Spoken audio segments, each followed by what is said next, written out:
मुंबईच्या महापौर पदावरून आता खडाजंगी सुरू आहे। महापौर हिंदू आणि मराठीच होणार। भाजपने ही भूमिका मांडली आहे। भाजप मराठी माणसाला हिंदू समजत नाही का? उद्धव ठाकरेंनी भाजपला खोचक सवाल केला।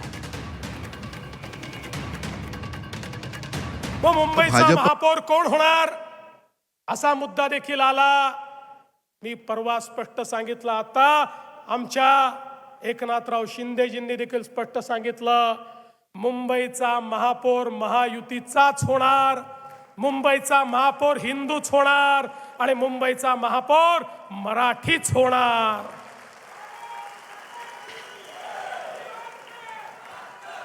पण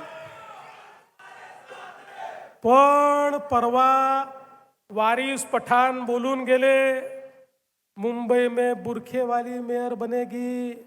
आम्हाला वाटलं आता मराठी माणसाबद्दल बोलणारे तुटून पडतील, पण मला समजलंच नाही। अचानक भोंग्याचे सेल डाऊन झाले।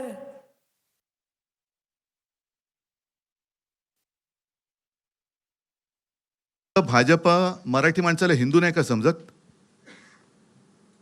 मराठी माणसाला हिंदू नाही समजत?